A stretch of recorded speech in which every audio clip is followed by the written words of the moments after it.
Lambert and Langstaff back in double safety. The low line drive. It'll be Lambert fielding it and stepping out of bounds at about the 44-yard line. So that'll stop the clock with a minute 14 remaining. Coming up at halftime, Tom Caron will have a guest. Let's go down to the sideline. As you said, we've got the highlights of an even most bizarre ending to a most bizarre story in Falmouth, where the Cape and Moore soccer team finished off their championship game. We'll also talk to Ed McElhaney, one of the most famous players to come out of South Portland and maybe Maine. All that coming up at the half. Back up to you. Ed McElhaney, that brings back a memory of you, I'll tell you. That was an outstanding football player who played on some outstanding football teams right here on this field. Here goes Babcock on the pitch from Summers. Did he sweep it? Did he get out of bounds? I guess he did. They stopped the clock with a minute 4 remaining to play here in the first half. And I'll tell you, Frank, if this score remains 7-6, a very evenly played first half, South Portland was able to take advantage of some early turnovers, maybe some nervous jitters on the part of the Golden Trojans, but it's been a great football game so far. Well, Lance LeBoy, of course, fumbled the football the very first play from scrimmage. He more than has atoned for that.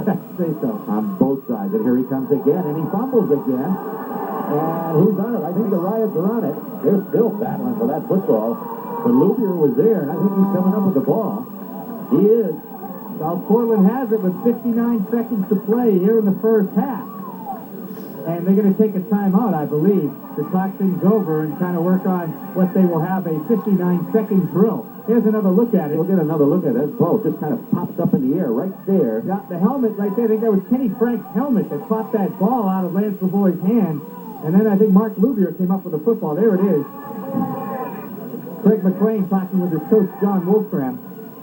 Big play here because they had that ball in great field position.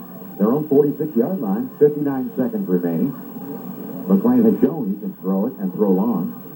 That's exactly right, but you know, this is really where you miss a Darryl Crosby-Williams, the game breaker for South Portland, who hasn't really played since the third game of the season. He's the fastest kid in the state, and in the preseason scrimmage against Thornton Academy, South Portland was able to bring Darryl Crosby-Williams twice long for touchdowns. Of course, the scrimmage didn't count, and this game does. So we have just 59 seconds remaining to play here in our first half, 7-6. South Portland trailing, but with the football on their own 46-yard line. They just announced the soccer score. Nobody's too happy with that, either. No, how can you be? I'm surprised, to be honest with you, Frank, I'm surprised that they didn't end it on 70.